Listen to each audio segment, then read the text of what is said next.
Here we go.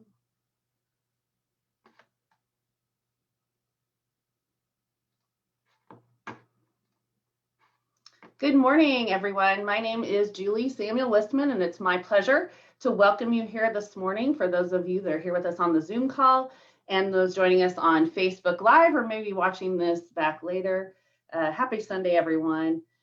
A little bit about Kansas City Oasis. We are a secular community that feels that the human experience is better when it's shared. And we're really grateful that you have taken the time to share your morning with us today. We gather around our 5 core values, which are that people are more important than beliefs. Meaning comes from making a difference. Reality is known through reason. Human hands solve human problems. And be accepting and be accepted. We have a great lineup this morning. Our very own JJ Cantrell will be providing the music, followed by a community moment from Nathan Bailey. I don't know that our main speaker has joined the call yet this morning, but we're looking forward to hearing from Loudon about healthy relationships, hopefully this later in the program. So with that, we're going to go ahead and just jump right into some music with JJ. Good morning. Oh, it's telling me to unmute myself, but I already did, but it won't make the window go away. Sorry, everyone. I'm sorry that you have to look at my one eyeball. Extreme close up. And now I'll be covering Cyclops. It's good to be playing for you all again.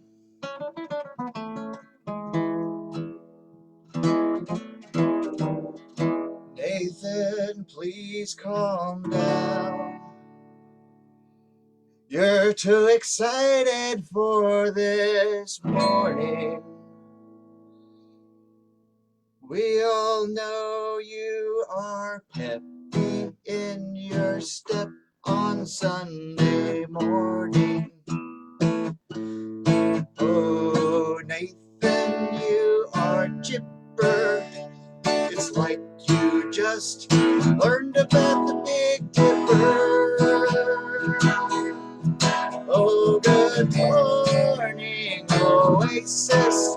It's good to be back home with all of my community online. Maybe someday COVID will go away. We'll all get vaccinated to go on a big vacay. Then we'll meet in person at last.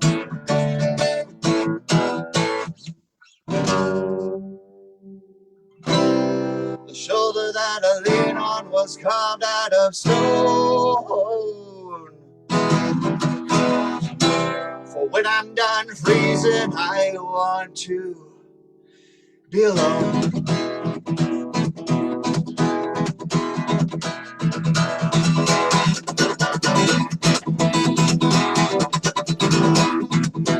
Never want my hand cut off, never need a hugging cough, never need a cliffside push, never turn my brains to mush. Hang on. It did the thing. I bet this will sound better. Always give me what I lack. Always take the best spot back. Always recognize your fate. Always just a moment late. Left is where I always turn. Left is how I'm forced to learn. Left the route my walking takes. Left alone with my mistakes. I'm against a person who until now I never was. Fulfilled the answer first. Coming out, it's empty out. Drive me behind the Chinese wall. Feel my fingers off the rim. Come on, load while in the midair. And 2, 3, 4. Limb by limb by limb by limb by limb by limb by limb by limb by limb by limb by limb by limb. And I am taken far away. And I am taken far away. And I am taken far away.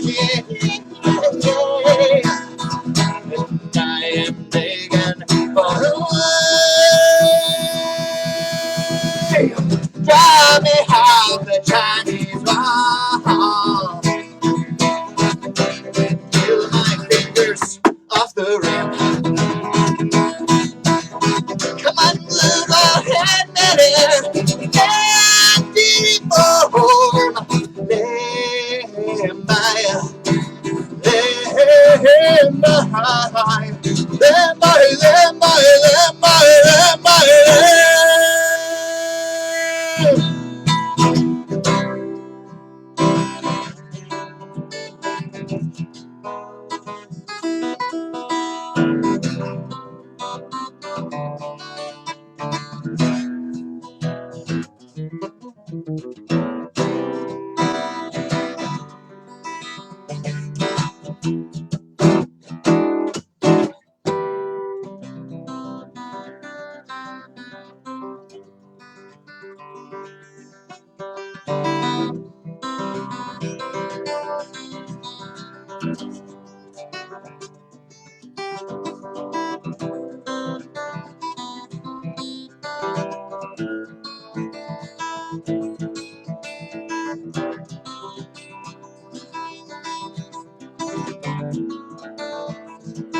Alright, that's a classic.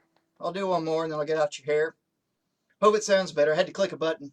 I switched microphones and it turned off all that fancy, weird Zoom stuff. It'll be a lot nicer when we're back in person. I'm eager. I don't know if anybody else is eager. Jason's not eager. He's like, eh.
So you think you can tell heaven from hell, blue skies from pain?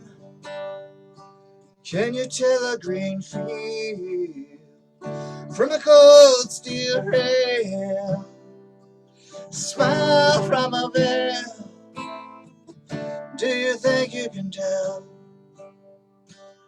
Do they get you to trade your heroes for ghosts, hot ashes for trees, hot air for a cool breeze, cold comfort for change?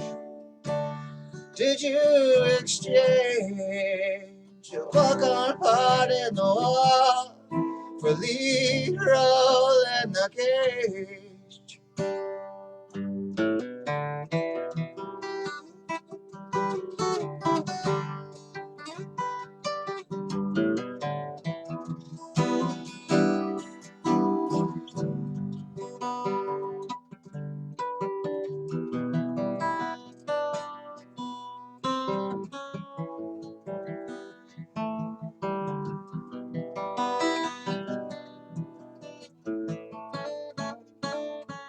I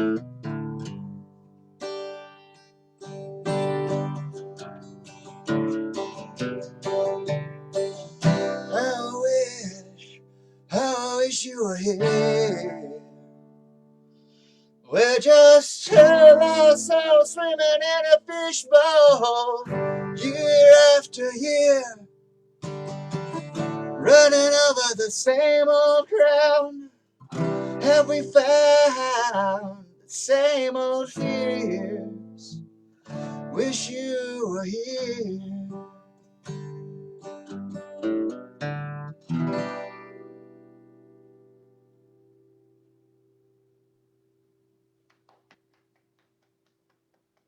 Lovely. Ooh, I can hear me on your. I got it.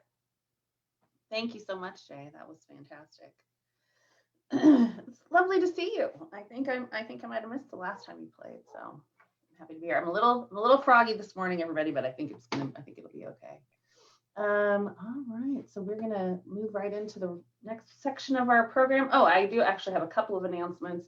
I just want to remind everybody that we still are collecting donations for the Veterans Community Project Fort Memorial Brick for in honor of all of our KC Oasis veterans. I think so far we've raised $175 for that effort. If you would like to donate to that, you can go to kcoasis.org/donate. It'll take you to Simple Give, and you can pick from the different funds we have: general fund, pantry fund, and then we have a special one right now for this Veterans Community Project fundraiser. So check that out if you're interested in helping support that effort. Another thing that we still have available is if you want to show some love to a fellow Oasan or somebody that would appreciate some love, not necessarily in our community, but some love from us. We have yard signs available where we will go and fill their yard with a sign of love and a bunch of hearts.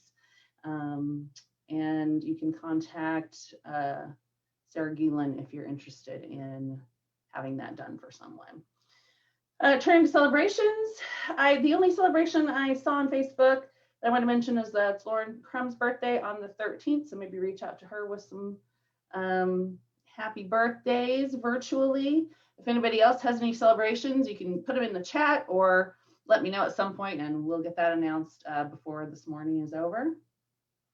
I'm going to, at this point, we'll pivot into our community moment with Nathan Bailey. I'm going to add him here by me.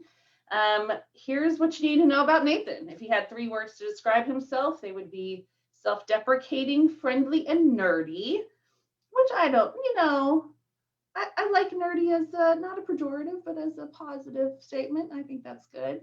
I'm proudly nerdy myself. If you had a warning label, it would be, I started planning for retirement at age 13 and work in accounting. Coffee recommended. I feel like JJ sort of described Nathan's level of hype already today.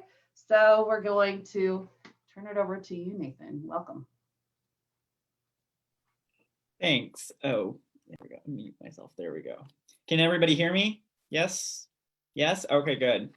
All right, so yeah, just to clarify, I think being a nerd is not a pejorative in any way. I think the best people are a little nerdy in their own way. I think jocks are even nerdy in their own way just about football, and that's why I don't understand. But it's just one of those things where it's like, no, that's not the self-deprecating part. The self-deprecating part is I'm a little bit I'm interested in like retirement accounting finance. That's not usually something that people find very interesting. So yeah, I just play with that. But yes, everybody, make sure that you know how to use the chat function because we're going to be using that in just a minute. If you are on a computer, it's at the bottom. It's like a little chat bubble. You can just message everybody or whatever, and I'll be looking at that a little bit later. So just make sure you have that up and you can see it. It is right here.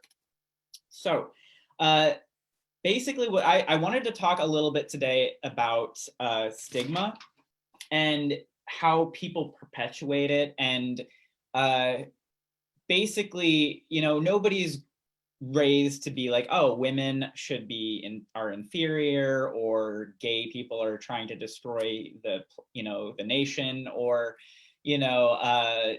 any number of other negative stereotypes that you know are very common. Nobody really has a textbook for that where it says specifically, make sure that you treat people badly.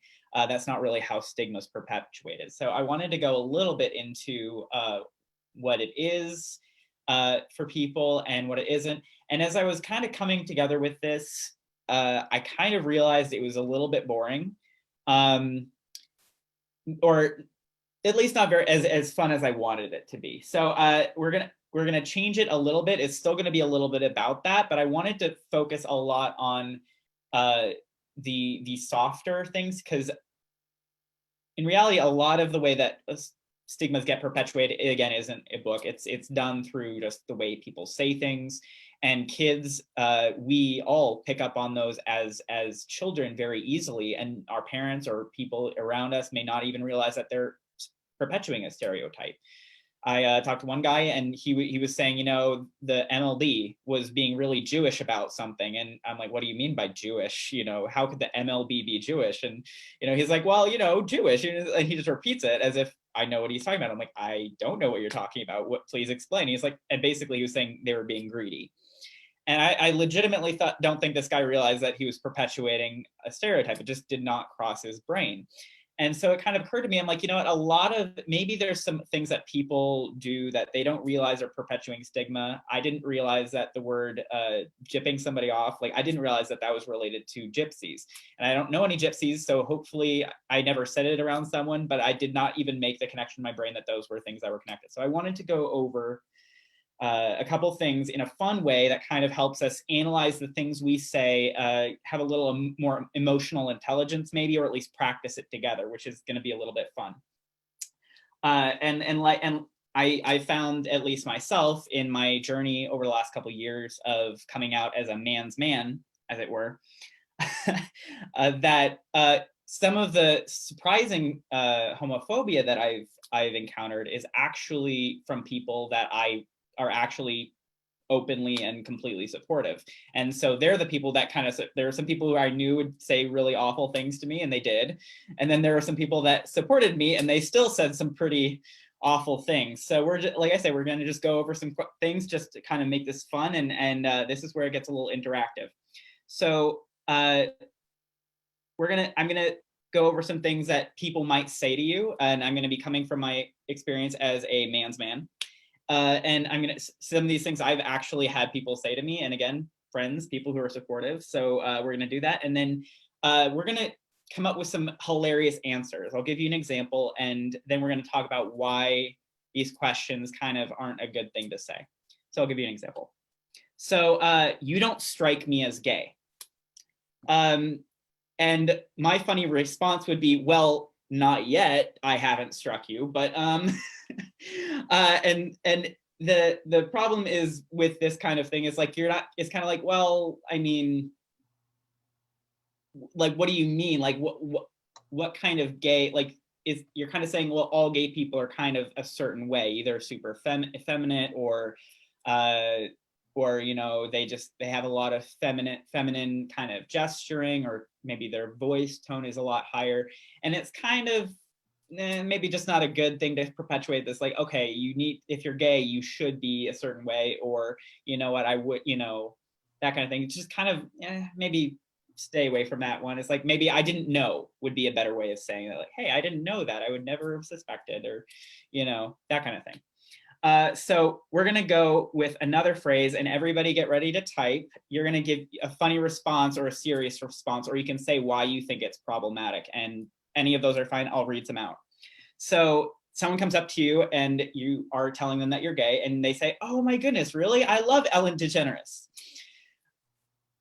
So my funny thing is oh my God, I love Oprah too. It's just is you're straight, I love Oprah. It's when you flip that, it's kind of okay, wait, why would I watch, if someone's straight, why would they necessarily watch Oprah? When you flip it, you can see it's wait, that's really weird. And if nothing else, is just awkward. That's just something that is kind of funny. So if you have anything anything you would say, it'd be kind of a funny thing, you could. Another one that I think would be funny is that I was told a lot was, oh, don't try and hit on me, or some combination of that, or just implying it's like, oh, you're not like into me or something, right? And it's like, okay, for me, one of the funny things to respond to, like, don't try and hit on me would be, why would I? Like, just kind of a little tit for tat is fun. I wouldn't actually say that because I wouldn't want to insult somebody by saying that they're not attractive or whatever. But someone said, believe me, I wouldn't. You're not my type. Absolutely. Just basically the idea behind this is kind of, it's hilarious because a lot of people are just very egotistical in that way. It's like, just because someone could, if you had a guy who met a woman and they're both heterosexual, and the guy said to the woman, oh, you're straight? Okay, well, don't try and like make out with me or something. Like how weird would that be? It's like, okay, first of all, you're not that attractive. You aren't like a supermodel, so people aren't just gonna like faint over you instantly, you know? And also it's like, that's just, you know, kind of, it just comes a little bit across as too. Yeah, don't say that. And I got that one very many times myself. Like almost every single one of my friends that I told, like literally they said this, and some of them were married or about to get married. So it was a little offensive because I'm like, okay, I know that, like, no, like I'm not like I'm not like that into you, and I'm not a homewrecker or whatever you want to say. Like you have your thing. I'm not encroaching on that. Don't do that. Don't do that to people. People may or may not be. That's a separate conversation. Let's see. Someone just said, oh, don't try and hit on me. Oh, I'll try and restrain myself. Like, oh man, I'll try not to hit on you. It's just so hard. It's so hard. Can't do it. Phrasing. Let's see. Okay, this one's a little bit less common nowadays, so maybe won't be heard as much, but who is the man in the relationship? Who is the man in the relationship? This can go for like lesbians too, but I don't have a lot of experience, so we're going to be coming from the other side. But this one has just got so many things wrong with it. It's just really hard to break it down. A lot of times you can just turn a question on people and ask them the same question, and they realize, oh, maybe I shouldn't ask that. So you could ask the guy or whoever is like, oh, who's the man in your relationship? And it's like, obviously I am. I'm the heterosexual guy. Like I'm the man in the relationship. And it's like, well,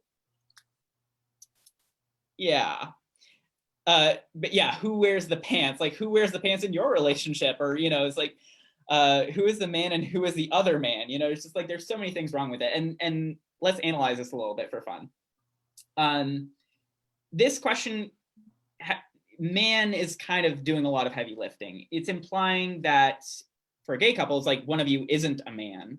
So it's like, okay, that's not true. You're homosexual. You're both men.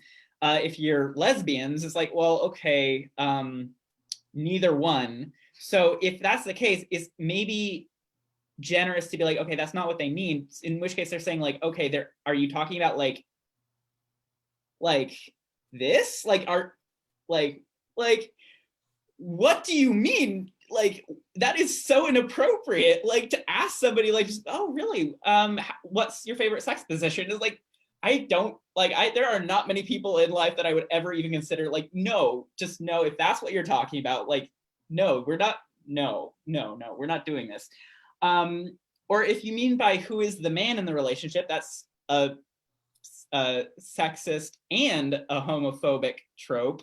Like, you've hit bingo, like, because you're saying that the man, like, you're implying that the man should be like the person who's like leading the relationship and decision making, like the final say. So it's like, oh, well, if there's two men or there's no man in the relationship, like, which one of you is making the decisions? You know, how could you make the decision if there's two men? You both should be leading. It's like, no, that's not how relationships should work, and often don't. So, like, no matter how you slice this, there's no real generous way to interpret that. Some of these are worse than others, but it never asks that question. There's just no generous way to interpret that doesn't get someone into a very bad situation. So definitely steer away from that one, or laugh at it if you have the chance to do it. Yeah, traditional roles really aren't applicable to us. What about you? It would be hilarious to start making extreme sexual roles until they get uncomfortable. Oh my goodness. Oh yes. No, here's the thing. I used to be offended about it. I'm less now, but like I want to get into some of these funny ones where it's just like, no, there are so many ways you could take it that are just so awkward and hilarious. Because a lot of these people, like, you don't know very well or you do know very well. And so either way, a little bit uncomfortable jokes are actually probably fine because you'll never see them again, or your friends will like learn that, oh, maybe this is an awkward topic. Maybe I shouldn't bring that up or something. So here's another one. Isn't it obvious? We both are. Yeah, that's a good response too. All right, so you can be my gay best friend. So, okay, my response was, and you can be my 5th best straight friend. You know, like just the idea that you're like ranking somebody as your friend, like, oh, you're my gay best friend or something. I don't really mind it too much because it's kind of like, oh, okay, well, most people are not serious about you instantly being gay best friends. So I just kind of play it off as being kind of funny. Just kind of lightly play with that. It's not really a bad thing, but some people can find it a little objectifying, like, oh, are you collecting Pokemon, characters? Like, you found a gay one, like tomorrow you'll find like a trans lesbian or something. Like, what is this? What is happening? Like, why? But that was just a fun one. I usually just play that off. Reading you're too articulate to be a waitress. What are you really? Oh, so someone was saying that if someone's they were at a restaurant and someone said, you're too articulate to be a waitress. What are you really? It's like, this is what, like, I feel like this is one where there are so many things that you could interpret that as being. It's like, okay, you're not a waitress. Like, are you talking about like gender identity? Like, you're too articulate to be a waitress. Are you saying that like I should be at a different job? Like, what are you trying to say? There's really no good way to interpret this question generously. Like, all of the options are bad. So it's just a bad question. Don't ask. Yeah. This one is more like if someone's coming out to you, because a lot of the time I found that most of the things that I was surprised with were people I think they were a little surprised that I was gay or whatever, and they didn't realize it, so they kind of just knee-jerked into some of these awkward sayings or something. So if someone comes out to you, first things first, listen, try to say less. That's a good strategy. And just try and affirm people. That's a good strategy to do. This is one that if someone comes out to you, just don't say this. Like, I don't care if you're gay. A lot of people say that kind of thing, and it's absolutely, like, the sentiment usually can be interpreted generously, because you can be like, oh, well, a lot of people are very anxious about somebody, saying anxious that they'll be rejected or something like that. So saying like, I don't care, it doesn't make a difference to me. It's a positive kind of thing, but that's kind of because it's such a negative experience for a lot of people. So, and it's kind of a little bit belittling because it's a big deal for a lot of people who are coming out, and telling you a big deal. Like if someone told you that they were getting married, you wouldn't say, oh, I don't care that you're getting married, or something like, if it's a big occasion, kind of avoid the I don't care. Maybe go with something like, oh, I'm glad you shared this with me. It doesn't make a difference to how I feel about you. I still love you, that kind of thing. That's what you really mean. It's a better way of saying it. Yes, thank you for sharing this with me. Oh, someone was implying that waitresses were dumb. Oh, yeah, no, don't. Just try not to treat people like they're all the same because of their job or something. It's just general good rule. I think most people know that one, though. I think everybody here knows that. But anyways, I don't know. Is anyone, this one I personally saw, this is kind of for people who are single, but like, and this is kind of going off, and this is the last one just for analysis, like for emotional intelligence. Like, do you want me to pray for a husband for you or a wife or whatever? I've heard this one. This one's a little departing from like gay kind of thing, but do you want me to pray for you to get a husband? Is kind of like, I'm guessing some people here have had this question asked them. I know a woman who was asked that, and definitely was not positive. And someone asked me like, why was that so bad? Like, it's basically like, yes, why are you still single? Thank you. It's like, okay, so like, like everyone think about like, should I pray for you to get a husband? Why would that be offensive? So prayer is kind of not consensual in the first place. Like, you don't, like, asking for permission to pray. It's like not like I can stop you from praying if I wanted to. For a lot of people who are single, and especially women who tend to be pressured into being married and having kids and stuff like that, as a kind of a traditional path for women, it can be very offensive because it's like, oh, you can't get a husband without supernatural help from me. You know, is like, oh, okay, that's pretty great. So that's wonderful. And if you don't want to get married or have a husband or get kids for any reason, someone's like, oh, well, you should, and I'm here to help you because I know better for you. So anyways, that's kind of what I wanted to go over. Just like, thanks for everybody for, you know, sharing and chatting with that. Is like, just when you say things, be careful about belittling. Like, I don't care. It's like, no, maybe talk about what you do care. Think about what you say. It's like, if you do say something stupid, just kind of tell someone why it was stupid and say, hey, sorry, could we pass on that? Like, that's a good strategy. We all make mistakes. We all say dumb things once in a while. So it's not really like, it's not like it's an insane thing, but yeah, just try and be considerate, try and treat people like you would want to be treated, try and treat them as individuals, and yeah, have fun with it. If someone says something that stupid, you now know a couple things to say. Hey, thank you, Nathan. That was a lot of fun, and I like the interactive component. That's great. Yeah, and I think, you know, even to some of your earlier points, hopefully we're a community that tries to be accepting and make good choices, you know, with our friends when they tell us important things. But I think there is a lot in our language that it doesn't occur to people, that it is there is a negative connotation sometimes to words that we've just heard and been taught, you know, in childhood or you know, whatever environment we were in. We heard things referred to in a certain way, and someone has It's to just point the out way that you heard language. It's the way you yeah. learn to speak, and you don't realize that it can have some negative connotations. Yeah, with the, you know, the I think that was that first great example about, you know, um, taking advantage of someone being tied to a certain group of national origin. You know, it just doesn't maybe like occur to us that that's where that came from. So always good to be mindful of our speech and how we come across to people, even when we're trying to be positive, like you said about like the I don't care that you're gay. I think that, you know, sometimes people might have good intent, but they need to maybe hone in on what the message, what the subtext is. So thank you so much for that. All right. So it is coffee break time. So now it's going to be an opportunity for us to have a little time to chat with some folks that are here online and see what everybody's been up to, what's new and what's good. So we'll do that for about 10 minutes, and I will see everybody back here after that.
Okay, everyone, welcome back. Hopefully you had a chance for a nice conversation with a handful of our. Okay, everyone, welcome back. Hopefully you had a chance for a nice conversation with. And I was on Facebook Live at the same time on my phone. Okay, that's problematic. Back to what we were talking about. I hope everybody got a nice chance for a chat and a little catch up on what everybody's been up to. And so with that, I'm going to just go ahead. Let's see. I bet Jay is somewhere here. There he is. We will get back to you. Good morning again, Jay. Morning. Hang on, let me get my sound stuff set up, and then I'll be good to go. I remembered this time to push the button. Great. Everybody hear it okay? I actually can't see you. I've got lyrics in front of the screen, so I'm just going to assume you're giving me thumbs up. There's a great deal of joy.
Hey, Bob, it's Tom from the office down the hall.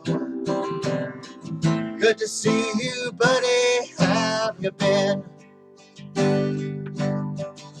Things have been okay for me, except that I'm a zombie now. I really wish you'd let us in. I think I speak for all of us when I say I understand why you folks might hesitate to submit to our demands.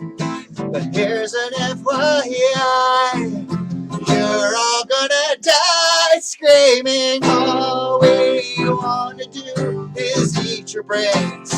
We're not unreasonable. I mean, no one's gonna eat your eyes. All we wanna do is eat your brains. We're at an impasse here. Maybe we should compromise. If you open up the door, we'll all come inside and eat your brains. I don't want to nitpick, Tom, but is this really your plan? To spend your whole life locked inside a mall? Maybe that's okay for now, but someday you'll be out of food and guns, and then you'll have to make the call.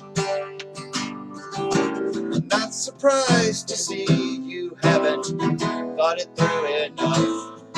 You never had the head for all that bigger picture stuff. But Tom, that's what I do, and I plan on eating you slowly. All we wanna do is eat your brains.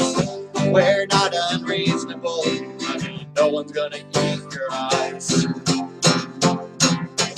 All we wanna do is eat your brains. We're at an impasse here. Maybe we can compromise.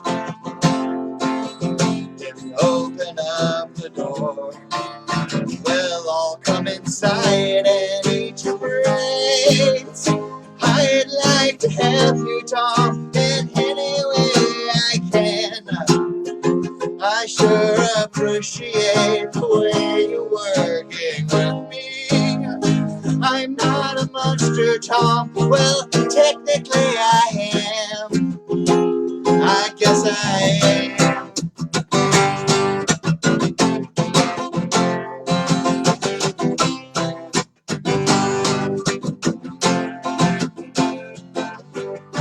I've got another meeting, Tom. Maybe we could wrap it up. I know we'll get to common ground somehow. Meanwhile, I'll report back to my colleagues who are chewing on the doors. I guess we'll table this for now. Glad to see you take constructive criticism well. Thank you for your time. I know we're all busy as hell. And we'll put this thing to bed when I bash your head open. All we want to do is eat your brains. We're not unreasonable. I mean, no one's gonna eat your eyes. All we want to do is eat your brains. We're at an impasse here. Maybe we should compromise. If you open up the doors, we'll all come inside and eat your brains.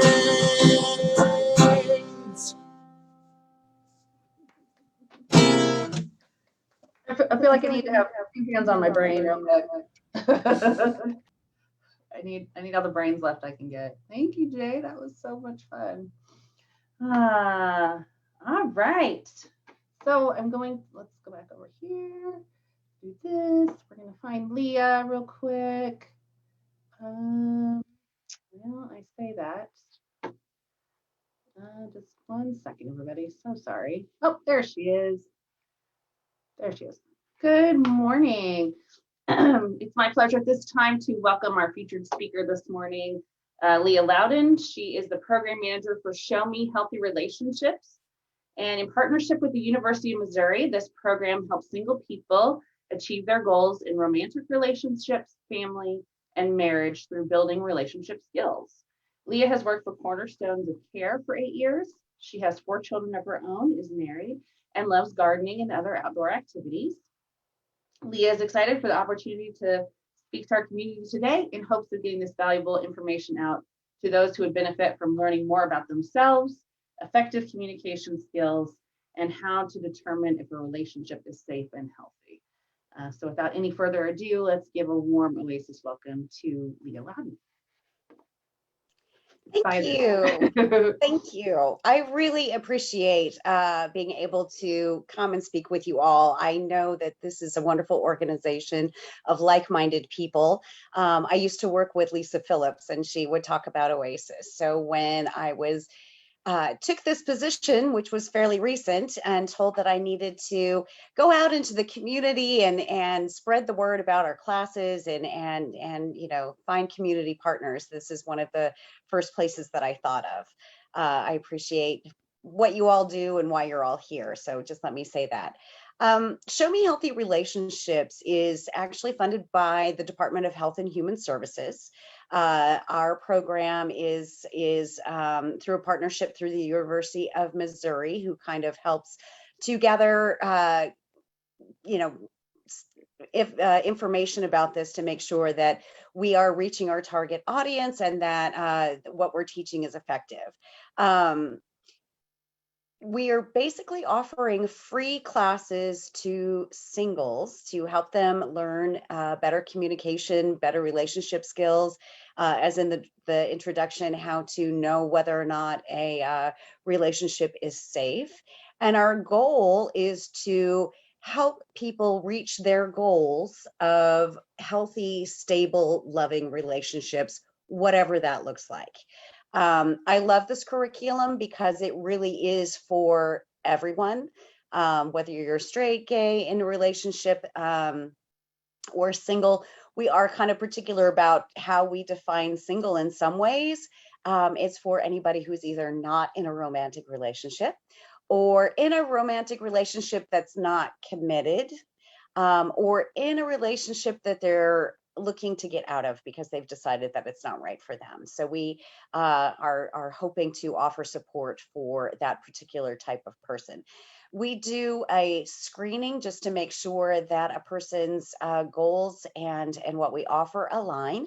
We also do a domestic violence screening just to make sure that we can offer assistance to people in those situations before they take a class like this, just because this class isn't what they need. If they're in the middle of a domestic violence situation, they really need help and guidance of professionals. We also complete surveys before the class, after the class, in 6 months and then again in a year, just to make sure that people are taking on board this information, making changes in their lives, and that those changes are having a good benefit to their lives. We use a curriculum that really helps people make good decisions when it comes to relationships. So initially making sure that the relationship is healthy and safe. We talk about community safety. We talk about commitment safety, personal safety, because if you're not safe in a relationship, that should be your bottom line. And we teach people how to determine that. We help them to envision what they want in a relationship, what it looks like, what their future partner might be like, what they would be like together as a couple, and perhaps maybe someday as a family, just to really kind of solidify that idea in their head to make better decisions. We talk about sliding versus deciding when it comes to certain types of decisions that you make in a relationship, like when to have sex or when to move in together. That's a chapter I wish I would have had many years ago, because I think I've slid in a couple of times that taking the time out to be thoughtful and making a better decision would have served me well. We talk about smart love and what that means, knowing yourself first. We do a unit about looking at your family of origin and patterns that developed there, and making a decision as to whether you want to carry those patterns forward into future relationships, or thoughtfully think of ways to develop new, healthier patterns. We talk about where conflict begins in a relationship and how to healthy means of addressing conflict.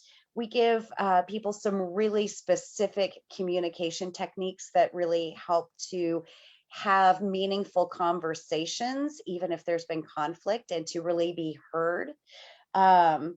We talk about infidelity, distrust, and forgiveness.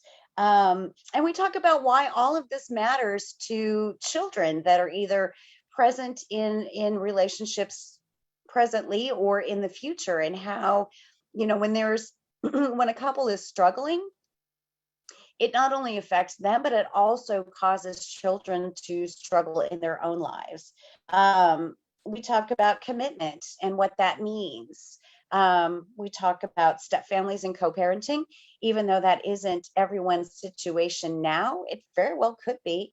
And those are things that we need to kind of think about.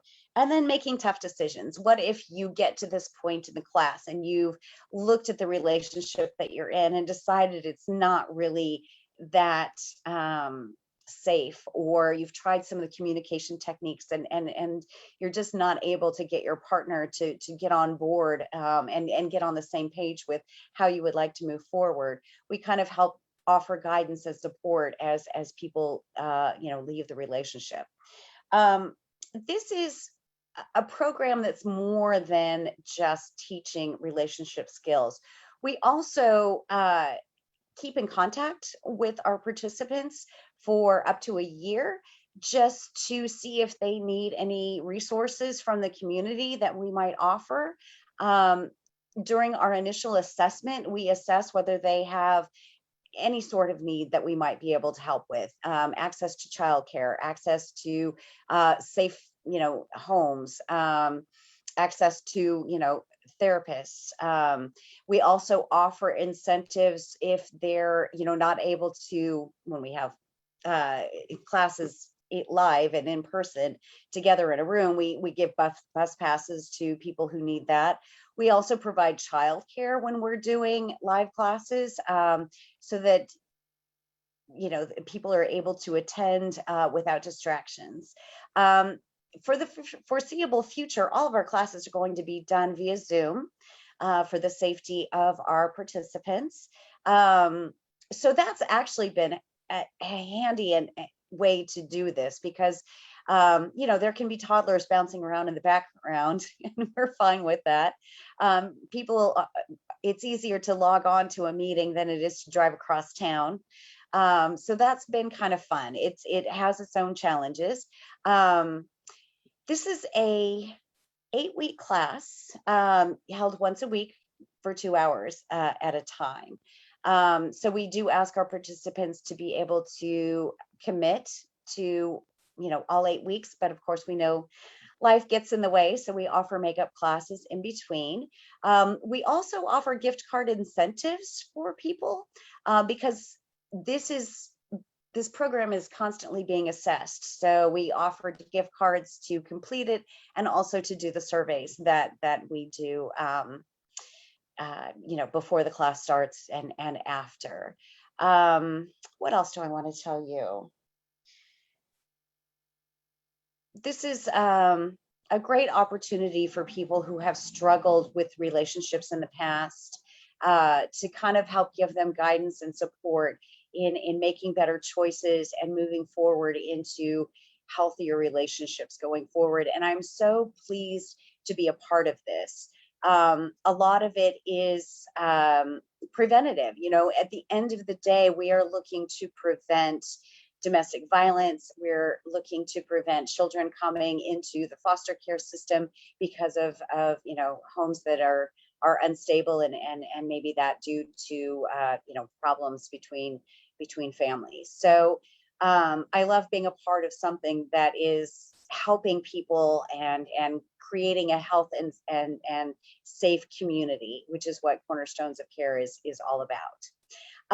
So Lisa asked how we choose and find participants. This is one of those ways, by going out and speaking to groups and community events all over the city, which is a little bit more difficult these days. We also partner with transitional living organizations, courts, and WIC offices, employment offices, anywhere that people go to get community services. We try to partner with them to offer this as one of the options that can help them. The question is this right for people who had bad relationships in the past and are trying to make their current relationship healthy? It could be. It really just depends on the level of commitment in a relationship. ShowMe Healthy Families used to do both couples classes and singles classes, but this particular round of grant funding, only one class had to be chosen. So if you're in a relationship that you're not planning on getting married or having that lifetime commitment, maybe have just started dating, and you're not quite there yet, absolutely, this would be a good opportunity. Or if you've been in the relationship for a while, but you've just realized that this isn't what you want for your future, then this is the right program for you. But if you are in a relationship that you foresee staying in, then there's probably better programs out there that would include couples, because when you're in a committed relationship, it's better if two people are on the same page when it comes to working on their relationship than one person doing it and the other person not participating. And our funding grant kind of is real strict about who we let in if they're in a relationship. Do you all have any other questions? I am always going to have a lot of questions. That is, I think that's one of the reasons they give me this job, because I'm always like, oh, here are the dozen things that I thought Yes. about while you were speaking. And if we could also, Leah, ask you for a link or a website, Yes. that we could share, that would be I mean, it doesn't have to be right now, but before you leave us this morning, if we could have something we could post in our private group, just so, if there are people that feel like this service would be right for them, we could share that across. And that, I guess, kind of leads to my other question. People can sign themselves up and then be evaluated. Like, say they feel like they meet your criteria, they could sign themselves up and be evaluated to join the program. Yeah, so basically, there's a couple of different ways. I'm running in the, I'm sending a little thing now, and I'm also going to put my phone number on here. We'll keep that in our private group, not the public page. Well, and this is my work number, so it's okay. Well, we'll put it absolutely absolutely fine. Share it with anybody who you think might benefit from this. So because this is grant funded, we do have to do an intake before the class starts. Again, just to make sure that we're addressing any domestic violence needs, any needs for services, and to make sure that the person taking the class is right for this program and it's going to be beneficial for them. But you can either, and I'm going to put my email, you can either email me or call, or you can go to the Cornerstones of Care website, and under services, under training and education, you'll find Show Me Healthy Relationships. There's a contact form that you can complete and we'll get in touch with you.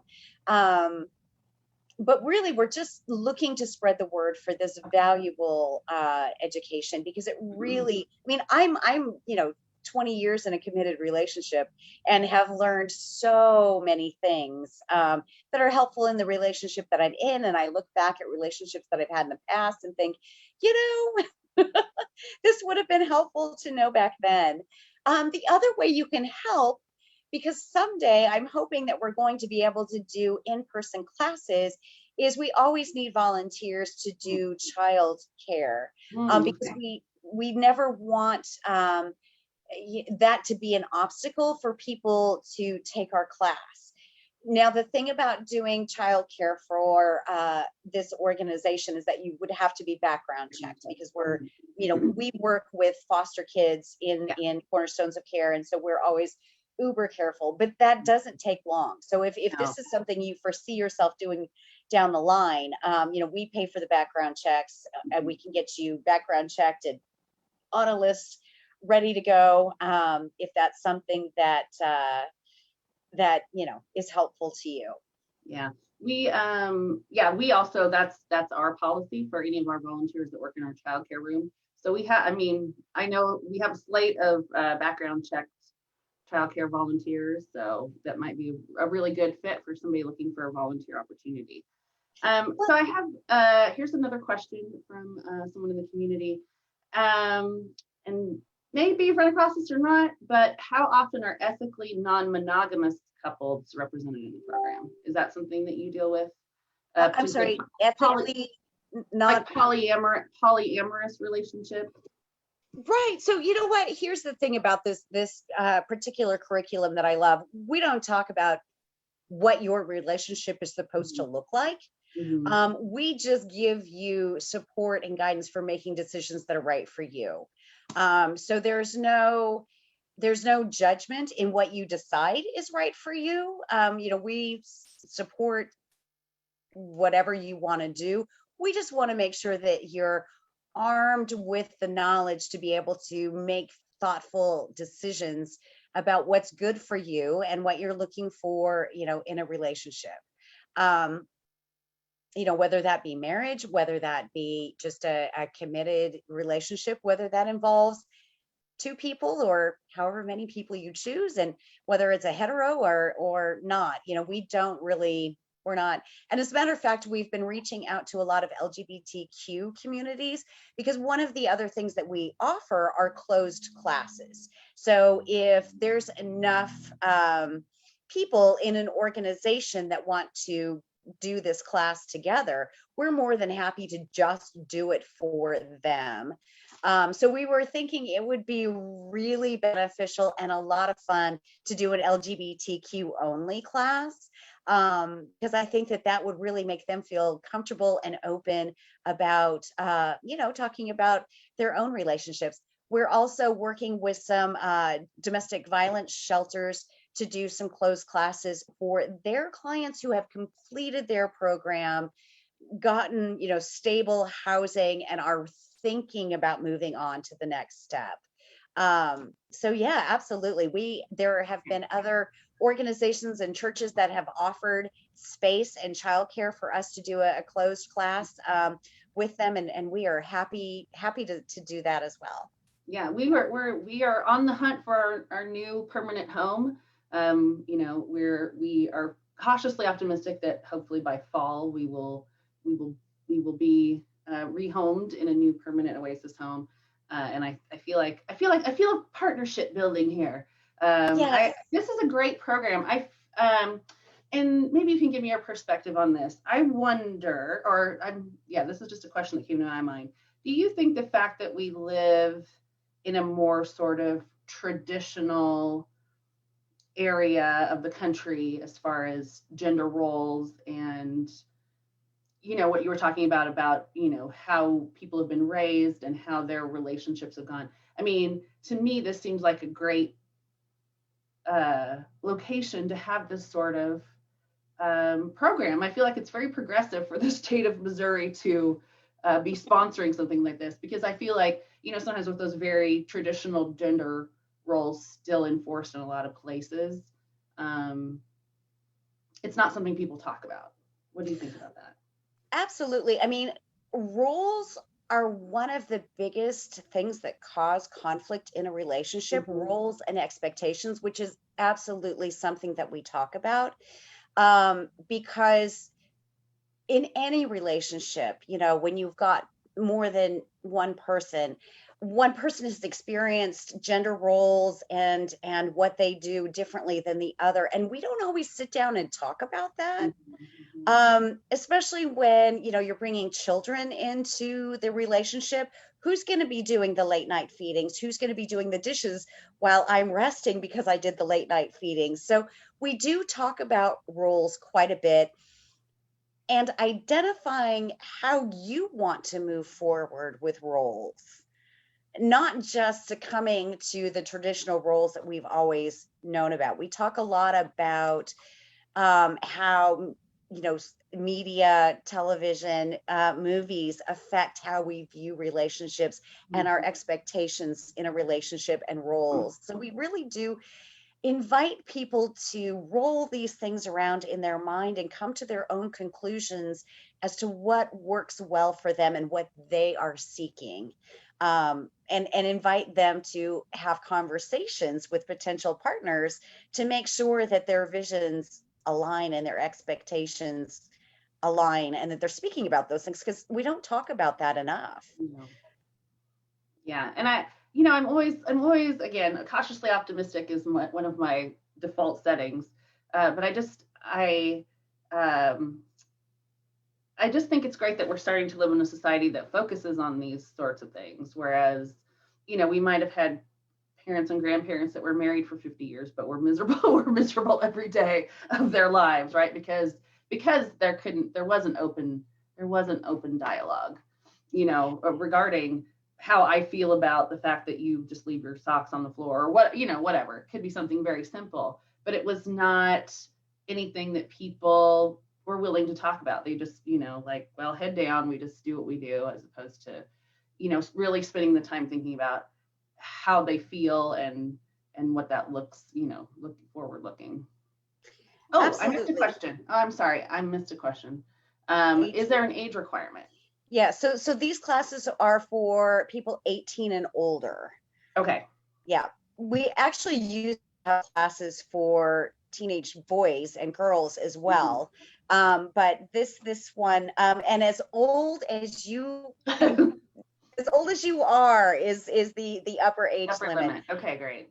Yeah, I don't think that we all can still learn about relationships you know, at any age. And the beauty of a lot of the things that we discuss, it doesn't just affect romantic relationships. You can take a lot of these skills and put them into, you know, work relationships, relationships with your kids, with your, you know, family outside of that, with friends. I mean, everybody could, you know, benefit from learning how to communicate better, because even though we learn how to talk, that doesn't mean that we learn how to communicate. Absolutely. Yeah, I find I came from a family that was very much I call it sort of a 50s mentality, where it's just like there's just things we don't talk about. We just, like I was saying, you know, just put your head down and keep doing the thing, and we don't talk about our feelings. So I'm just from personal experience, it's taken a lot for me to really be like, oh, this is how I feel about this, and it's okay for me to tell people how I feel about it, as opposed to just, I'll just keep that inside and not, you know, just get along or whatever. So I might sign up for your class. Where's the website again? Okay. Absolutely, because I think some of the hardest things to talk about are the things we don't talk about. Because when do you bring it up? When things are good and then ruin the day, you fear, or when we're already arguing about something. So finding time and space to address those things that are really, you know, big in a relationship. As I, you know, in my own house, I used to talk about, you know, the mountain of things that we don't discuss, and you know, where did that turns into, you know, bad feelings. Waiting for a fight probably is not the most productive, you know, waiting for it to turn into a fight is not the most productive way to do it. Absolutely. I would imagine, right? So another question, are there ways that people can sign up and participate with what is being taught if they have a conflict with that day? Do you have sort of a virtual presence or a way that people can participate if they can't make that day? So we start a new class every month. Okay. Pretty much. So we just started a class on July 22nd, which is our Thursday night class, which is already gone. Okay. We're starting one on August 24th, which is a Tuesday night class, and that will go till October 12th. But I'll be doing classes in September, October, and November. Okay. And I don't know right now if any of those are going to be closed classes. I'm kind of working with a couple of different organizations to see what we can put together. But yeah, we'll be either having an open class that will start in November or September, October. I just haven't quite determined. Whoever gets their act together first. Yeah, that's good. Yeah, and these days, time is a real hard construct for me right now. Half the time I don't know what day or date or time it is. So absolutely. Well, let's just see, just really quickly. Okay, I don't think I missed any other burning questions, but we appreciate so much you coming to join us. And we're going to keep in touch with you and see if maybe there isn't a workshop or something we could do once we get back in person. I think that would be really, really great. Absolutely. And feel free, you know, if you would like to be kept up to date as to when we're having our next open class, I've put my email in the chat. Feel free to email me and I'll put you on a list where I send out information about next classes. And if you are a professional in the helping field and you feel like you could send me referrals for clients that would benefit from this as well, please just let me know. I'm that's the other thing that I'm looking for, is just those folks who could, you know, refer people to our program if they're not, you know, taking it themselves. Yeah, I feel like this is a unique, I don't know that I've necessarily heard of something this tailored before. So I think it's really, we have a lot of carers and people in those sorts of roles in our organization. So hopefully we can be a good ally. So great. Okay. All right. Thank you so much. Thanks for letting me come and talk to you today. I really appreciate it. Yeah, absolutely. Okay. All right, everyone. What a great program we've had so far today. I have a sort of a special treat. I just got this. I don't know how many of you know, but we have the network, the Oasis network. Hopefully you're aware of the Oasis network. It's throughout the US and Canada. and now Nairobi, Kenya. So we have an Oasis group meeting in Kenya, and I asked them via Facebook Messenger to send me a little introduction and tell us what they're up to. So I'm going to attempt to do this without getting it wrong. Let's see here. I think there's one more setting I need, which is share sound. There we go. Okay, so hopefully this comes across. Nope. Hang on. Network Kenya. We're going to start it. Hello Sorry about everybody. Here is Benson Seria, the president of Oasis Network Kenya. And my name is Elma, a member of Oasis Network Kenya. We would love to let you know the things we do here as Oasis Network Kenya. We help the street kids. We take to them clothes. We take to them food and medicine and other things. Yes, apart from that, we talk to many kinds of people. We talk to the lesbians, gays, sex workers, and all those people who believe to be outcasts in their life or are not wanted by the society. We counsel them, we comfort them, we tell them they're not alone, and we are all a family into these problems. Apart from that, we also do education. Currently, we are educating one young man who is doing his engineering degree in the university. We are sponsoring him.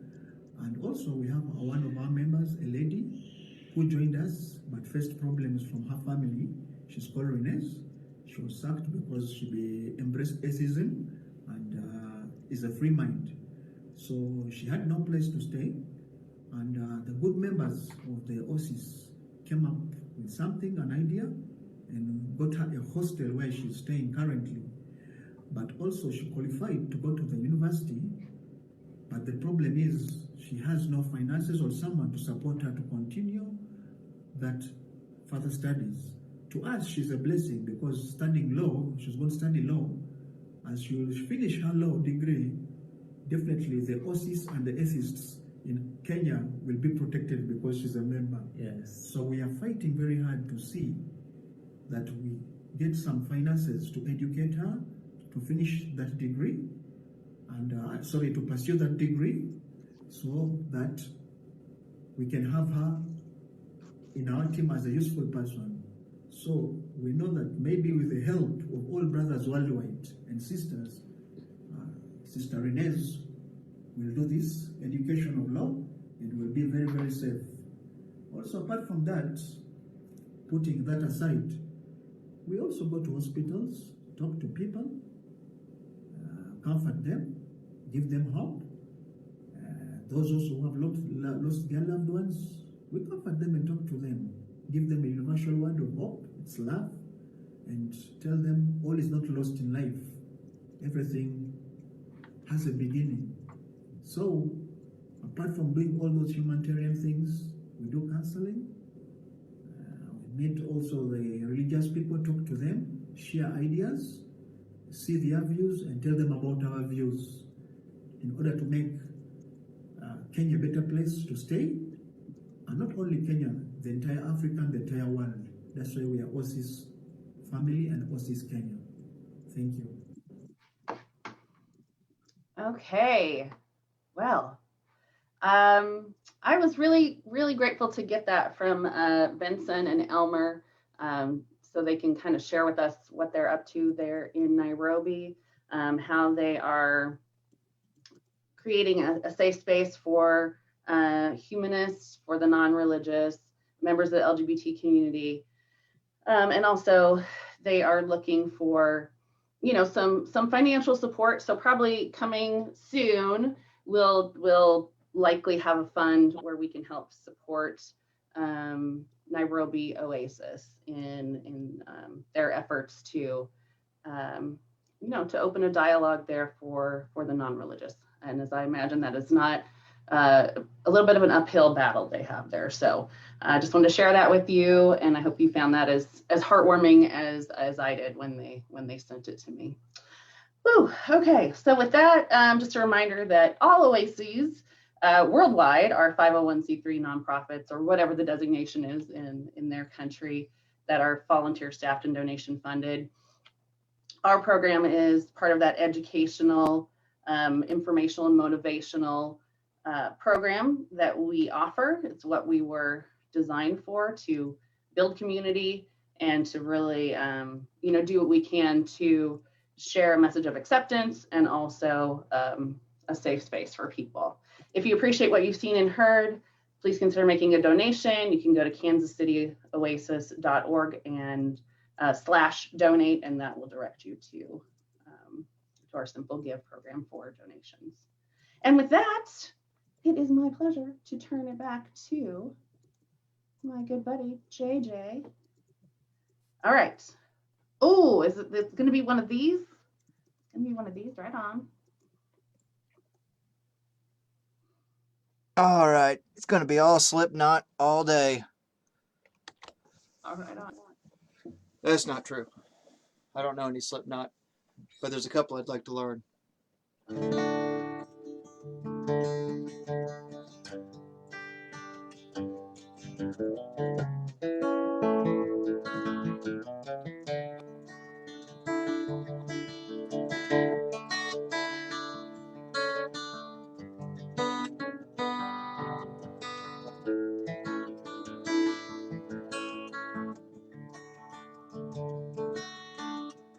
So many years, so many hardships,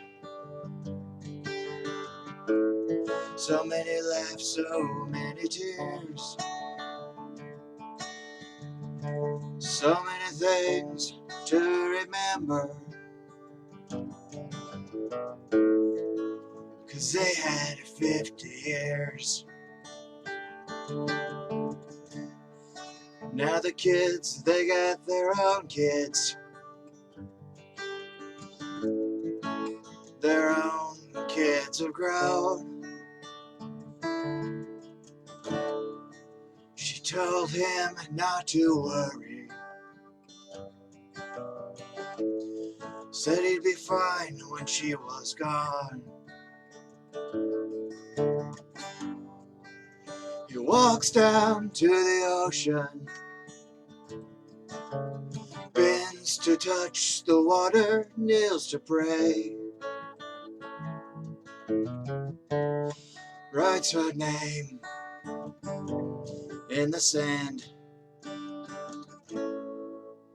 Waves wash it away.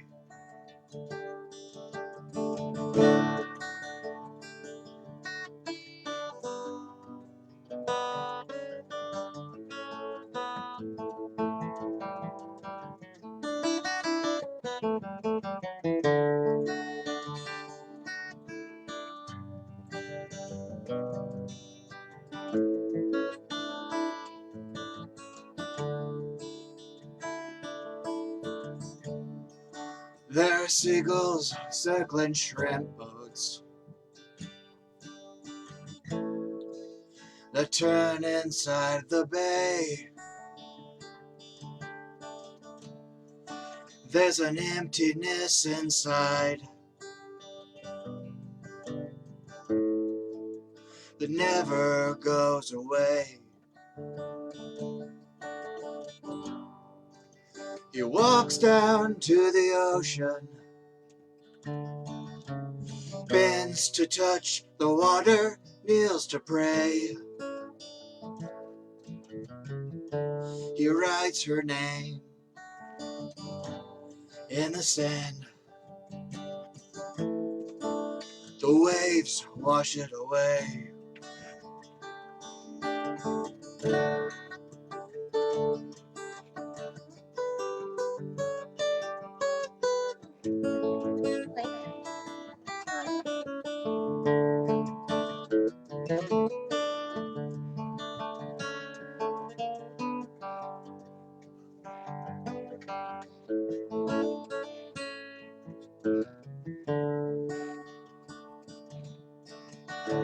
So many years, so many hardships, so many laughs, so many tears, so many things he cannot remember, 'cause they had 50 years. He walks down to the ocean, bends to touch the water, kneels to pray. He writes her name in the sand. The waves wash it away. He walks down to the ocean, bends to touch the water, kneels to pray. He writes her name in the sand. The waves wash it away. He writes her name in the sand. The waves wash it away.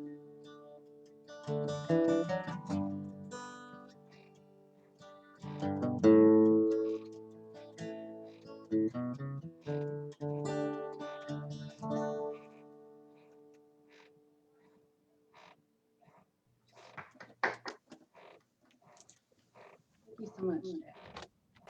Before we leave this morning, we have sort of some sad news to pass on. Those of you joining us, many of you probably know about Leo Detremont. I always have struggled with the pronunciation of his last name. His unexpected passing on this past Monday. And I know that many of you have reached out to his wife and mother and sister, and I would encourage you to continue to do so. We've asked if there's some way we can be supportive, and as soon as we have any more details about a memorial service or a way that we can, a way that we can be supportive of his family as they move forward, we will share that with you. But it's with very heavy hearts that we think of Leo, the light that he brought to life, his deep knowledge of fungi. I think several of us received or got burning mittens from him this past winter. Just so many things that he did to be supportive of this community, of the LGBTQ community, and just people that he crossed paths with. He was a real light in the world and will be deeply missed. So with that, give everybody that you have the ability to be in the bubble with a hug. Remind them that you love them, and never miss an opportunity to do that, because life is short. Life is short, friends.